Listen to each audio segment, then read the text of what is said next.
Ce qui demande... En question principale, article 32, on retrouve le silence. Je vous prie. Article 32, critique du comportement. En question principale, je reconnais maintenant la députée de Mercier. On vous écoute, madame. Merci, Madame la Présidente. À chaque jour, on en apprend un peu plus sur le fiasco caquiste ça clique. À chaque jour, on a de nouvelles questions et à chaque jour, la CAQ répond la même affaire. C'est la faute de la planète entière, sauf de leur faute. Évidemment, aucune responsabilité de la part d'aucun ministre de la CAQ au pouvoir depuis 7 ans. Hier, le premier ministre nous a parlé du très mauvais contrat signé par les libéraux. À entendre le premier ministre, c'était le pire contrat de l'histoire du Québec. Pourquoi, donc, à leur arrivée en 2018, quand ils ont lu ce très mauvais rapport, le pire de l'histoire, pourquoi ils ne l'ont pas déchiré? Pourquoi est-ce que l'ex-ministre des Transports n'a rien fait? Pourquoi est-ce que le ministre du Numérique n'a rien fait? Pourquoi est-ce que la ministre actuelle des Transports n'a rien fait? Je répète ma question d'hier au premier ministre. Ça prend combien d'argent public gaspillé à un ministre caquiste pour perdre sa job?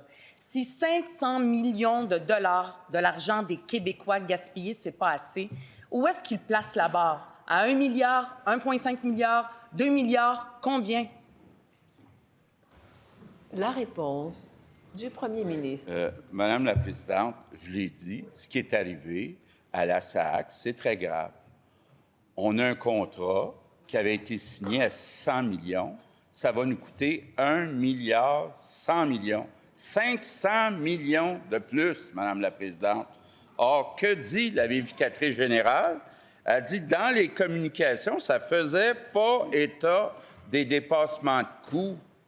La vérificatrice générale, je le répète, Madame la Présidente, en 2015, si je me souviens bien, il y avait des députés de Québec solidaire. Puis en 2015, Québec solidaire a appuyé la nomination de la vérificatrice générale.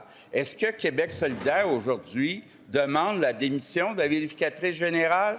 Est-ce qu'ils ont toujours confiance dans la vérificatrice générale? C'est bruyant. Une seule personne a le droit de parole maintenant. C'est la députée de Mercier, première complémentaire. Madame la Présidente, je demande au premier ministre d'arrêter de nous prêter des mauvaises intentions. Nous faisons entièrement confiance à la vérificatrice générale qui a fait un excellent rapport. Si les fonctionnaires ont pris les ministres caquistes pour des valises, ça serait le fun qu'ils ne fassent pas la même chose avec la population du Québec. Monsieur le leader du gouvernement, quel est votre rappel au règlement? Premièrement, ce sont des propos blessants. Hein? Le ton, on est des collègues ici, hein? Et de présumer ce que nous dit la députée de Mercier, c'est irrespectueux envers ses collègues. On peut se respecter. Alors, je suis debout. Merci, monsieur le leader. Ce n'est pas une question de règlement. Elle parlait des fonctionnaires et non des collègues. C'est ce que vous allez me dire, monsieur le leader du deuxième groupe? Par ailleurs, Madame la Présidente, vous dites souvent que la critique est permise dans cette Chambre. C'est tout ce que fait la collègue. Je suis d'accord avec vous. Poursuivez et on demeure respectueux les uns avec les autres. Les gens vous écoutent et veulent comprendre. Madame la députée, il vous reste du temps. Poursuivez. Le premier ministre nous cite des extraits du rapport de la vérificatrice générale. S'il l'a bien lu, s'il l'a bien compris, bien, il devrait faire la seule chose qui s'impose, c'est-à-dire demander une commission d'enquête publique comme celle qu'il avait demandée en 2015. Est-ce qu'il est d'accord? Du premier ministre. Oui, Madame la Présidente. La vérificatrice générale, c'est une personne qui est indépendante du gouvernement. Indépendante. C'est très important, Madame la Présidente, que tout le monde ici ait confiance en la vérificatrice générale. Qu'est-ce que dit la vérificatrice générale? Elle dit « La direction du programme a véhiculé comme information que les coûts prévus pour réaliser le programme s'élevaient à 682 millions de dollars sans dépassement de coûts additionnels par rapport au contrat. Terminant. Sans dépassement de coûts. Pourquoi refuse-t-on de croire la vérificatrice? Deuxième complémentaire. Le rapport de la vérificatrice générale, c'est une première étape. Maintenant, il faut que le premier ministre arrive aux conclusions qui s'imposent avec un demi-milliard. Ça, c'est un minimum, là. Ça risque de coûter plus en dépassement. Les Québécois méritent mieux. Ils méritent la seule chose qui s'impose, une commission d'enquête publique sur le bordel informatique. Pourquoi le premier ministre refuse de donner ça aux Québécois et Québécoises qui méritent de faire la lumière sur toute cette histoire-là? Pourquoi est-ce qu'il fait comme le Parti libéral du Québec qui refuse une commission d'enquête publique?